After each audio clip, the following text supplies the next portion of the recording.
ذوالحجہ کے پہلے 10 دنوں میں قرآن پاک کی ایک چھوٹی سی آسان سورت صرف 10 بار پڑھنے سے 360 مرتبہ قرآن پاک پڑھنے کا ثواب ملتا ہے۔ ناظرین اکرام، اسلامی سال کا آخری اور 12واں مہینہ ذوالحجہ کہلاتا ہے۔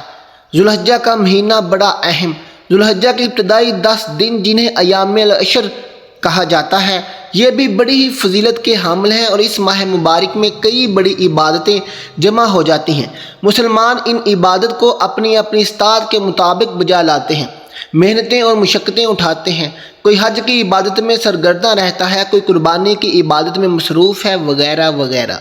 کون سی صورت ان 10 دنوں میں سب سے زیادہ پڑھنی چاہیے یہ بھی بتائیں گے، لیکن جان لیجیے کہ قرآن کریم کی سورہ فجر کی ابتدائی آیات میں اللہ سبحانہ و تعالیٰ نے چند چیزوں کی قسم کھائی ہے۔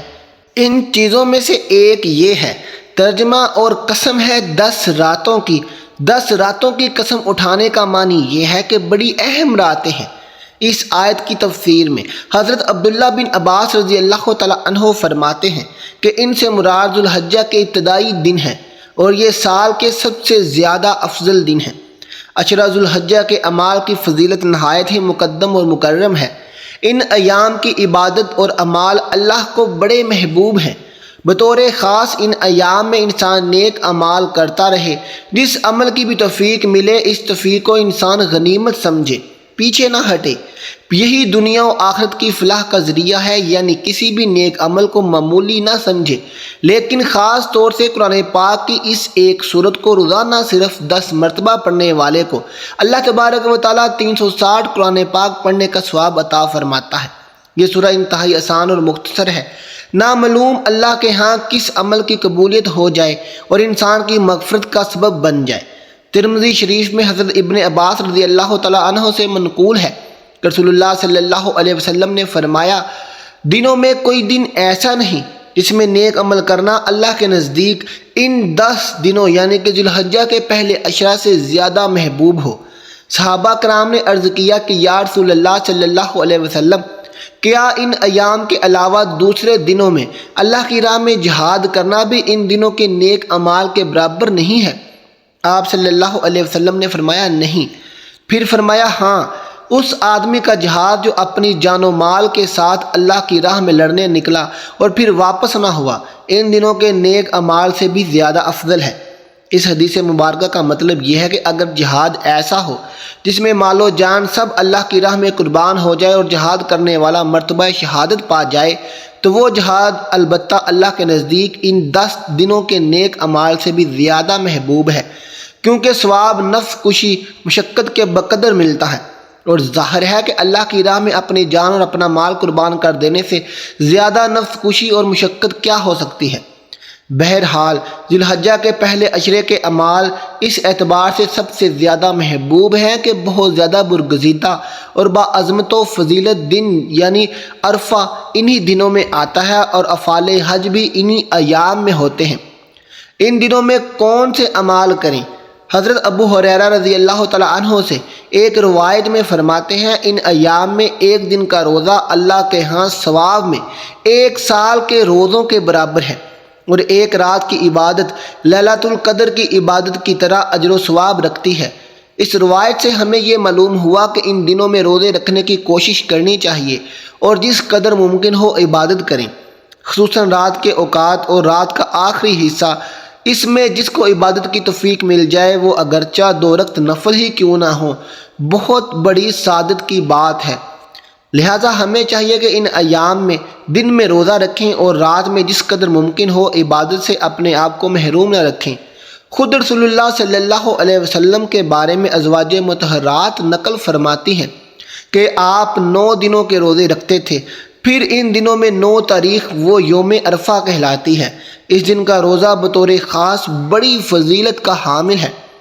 اس سلسلے میں قرآن پاک کی مختصر صورت کی بھی بہت ہی زیادہ فضیلت ورد ہوئی ہے، لیکن بہت سی روایات میں ہے کہ ان آیات میں کثرت سے لا الہ الا اللہ اللہ اکبر کہا کرو، کیونکہ یہ ایام تحلیل، تکبیر اور اللہ کے ذکر کے ہیں، اور بعض روایات میں تحمید یعنی الحمدللہ کے پڑھنے کا بھی حکم آیا ہے۔ مقصود یہ ہے کہ ان ایام میں ذکر کی کثرت کرنی چاہیے۔ چاہے یہ ذکر و اذکار ہوں، قرآن کی تلاوت ہو یا درود پاک کا پڑھنا ہو۔ ان ایام میں اگر کوئی آدمی باقی دنوں میں روزے کا اہتمام نہ بھی کر سکے تو کم از کم 9 ذی الحجہ کے روزے کا تو ضرور اہتمام ہونا چاہیے۔ یعنی ہمارے ہاں کے حساب سے جس دن ذی الحجہ کی 9 تاریخ ہو، عید سے ایک دن پہلے اس دن روزہ ضرور رکھا جائے۔ اس ایک روزہ کی بھی مستقل فضیلت احادیث میں بیان کی گئی ہے۔ صحیح مسلم، ترمذی اور دیگر کتابوں میں حضرت صلی اللہ علیہ وسلم سے حضرت ابو قتادہ رضی اللہ تعالیٰ عنہ نے یہ روایت نقل کی ہے کہ میں اللہ تعالیٰ سے یہ امید رکھتا ہوں کہ عرفہ کے دن کا روزہ اس کے بعد والے سال اور اس کے پہلے والے سال کے گناہوں کا کفارہ ہو جائے گا۔ یعنی ایک دن کا روزہ اتنا بابرکت ہے کہ 2 سالوں کے گناہوں اس کی وجہ سے معاف کر دیے جائیں گے، اور یہ اللہ کی رحمت اور شان کریمی ہے۔ اس بارے میں شک کی بجائے پختہ عزم اور یقین ہونا چاہیے۔ اللہ تعالیٰ انتہائی کریم مختار ہیں، جس دن یا جس گھڑی جس عمل کی اپنے کرم سے جتنی بڑی قیمت اجر و ثواب مقرر کرنا چاہیں کر سکتے ہیں۔ اس لیے یقین کے جذبے کے ساتھ ان اعمال میں لگنا چاہیے۔ پیارے ناظرین، وہ بندہ کتنا خوش نصیب ہوگا جو ذی الحج کے پہلے 10 دنوں میں 360 قرآن پاک پڑھنے کا ثواب حاصل کر لے گا۔ نبی کریم صلی اللہ علیہ وسلم نے ایک روز اپنے صحابہ کرام سے فرمایا، جمع ہو جاؤ، آج میں تمہیں 1/3 قرآن سناؤں گا۔ لوگ جمع ہو کر بیٹھ گئے۔ آپ اپنے گھر سے تشریف لائے اور سورہ اخلاص یعنی قل ھو اللہ احد کی تلاوت فرمائی اور پھر گھر تشریف لے گئے۔ اب صحابہ میں باتیں ہونے لگیں کہ وعدہ تو 1/3 قرآن سنانے کا تھا، شاید آسمان سے کوئی وحی آ گئی ہوگی۔ اتنے میں نبی کریم صلی اللہ علیہ وسلم واپس تشریف لائے اور فرمایا، میں نے تم سے 1/3 قرآن سنانے کا وعدہ کیا تھا، سنو۔ یہ سورہ اخلاص 1/3 قرآن کے برابر ہے، لہذا اگر قرآن پاک کی یہ سورہ عام دنوں میں آپ 3 مرتبہ پڑھتے ہیں تو ایک قرآن پاک ختم کرنے کا ثواب ملتا ہے۔ اگر یہی صورت آپ ذی الحجہ کے پہلے 10 دنوں میں 100 مرتبہ یعنی ہر روز 10 مرتبہ پڑھتے ہیں تو عام دنوں کے حساب سے تو 30 قرآن پاک ختم ہوں گے۔ لیکن ذی الحجہ کے پہلے 10 دنوں میں اعمال کی جو فضیلت بیان کی گئی ہے تو اس حساب سے علماء کرام یہ فرماتے ہیں کہ ان دنوں میں کیے گئے عام دنوں میں کیے گئے اعمال کے 10 گنا سے بھی بڑھ کر درجہ اور فضیلت رکھتے ہیں۔ لہذا ان 10 دنوں میں پڑھی گئی 100 مرتبہ سورہ اخلاص کا ثواب 360 قرآن پاک سے بھی زیادہ حاصل ہوتا ہے۔ سبحان اللہ۔ خلاصہ یہ ہے کہ عشرہ ذی الحجہ کے یہ 10 دن بڑے ہی مقدس، محترم اور عظمت والے ہیں۔ ان دنوں میں اعمال بطور خاص اللہ کے ہاں بڑے پسند کیے جاتے ہیں، لہذا ان ایام میں روزوں، عبادت، نوافل، ذکر، تلاوت کا اہتمام کرنا چاہیے۔ نبی کریم صلی اللہ علیہ وسلم کا ارشاد گرامی ہے، حج اور عمرہ کے لیے جانے والے اللہ تعالیٰ کے خاص مہمان ہیں۔